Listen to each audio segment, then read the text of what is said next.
Hi, this is Stieg Strand with RE/MAX Results. This video is about home warranties. Should I include them in my purchase agreement? Well, before I get going, I just wanted to ask, could you like or subscribe to this video? I would appreciate it. I don't get paid for doing content. I do enjoy making content, but your like and subscribe really helps me.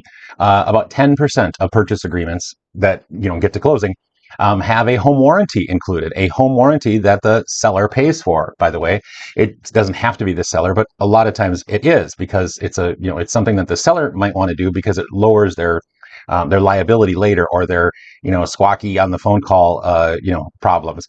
So let me just explain that home warranties cost $600, $700, $800, $900, $1,000. It depends on what they cover. Buyers who maybe are not going to be very flush with cash or credit after closing, they're going to be pretty tight. And so because, like, let's say a dishwasher goes out, there's $600, $700, $800, for, that. A fridge goes out, it could be $1,200, $1,500, et cetera, et cetera. So some things do happen, and when they go out, they need to be fixed. So home warranties can really help with that. Now, let me explain briefly home warranty versus service plan or home service plan. So a home warranty, the idea, the concept is that you pay a large initial, upfront fee, and let's just use for $800 for our example. And what happens is that you can call a number or a website, and someone will come out and fix what you're asking them to fix if it's covered.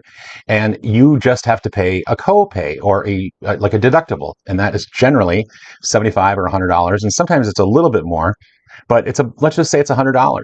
So what that means is that they're going to fix it, even if it costs like $400 or $500. They'll fix it for the $100. So that's kind of a cool thing. Now, there are limits to that and so on and so forth, but for the most part, they'll pretty much fix whatever is covered. And again, it's usually a lot of stuff for $100, and that's kind of cool. And I've seen many of my buyers over the years make out like bandits and get new water heaters, and even one of them got a new furnace one time.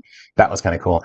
But anyway, you could save literally thousands and thousands and thousands of dollars. Generally, they're just good for 1 year, but you can extend them and so on and so forth. Now, a home service plan is different. Now, this, you don't have to have you're not going to most likely have the seller pay for it. I've never seen that, but you get a home service plan whenever you want. And there are CenterPoint Energy has them, XL Energy has them, some larger HVAC and electrical companies has them. I know Ben Franklin have them, Bonfee have them. So what I'm getting at is that these are monthly fees that you pay. They generally start out, I think CenterPoint starts out at $24.95, but it doesn't cover much. I will just say this: they usually hover around that $40, $50 mark to start, and they go up to $60, $80 a month, $100 a month, probably at the most. But you can kind of pick and choose what coverage you want. Now, these service plans are kind of cool in a couple of ways. Number one, you just pay a monthly fee. You don't have to pay a large upfront fee like I talked about the home warranty for $800. So that's cool. And another thing that's kind of cool about them is you don't have to pay when they come out and fix stuff. So when it's covered, you don't have to pay anything. And they do have a cap on occasion, in the different categories, $1,000 or $1,500. So I do XL Energies.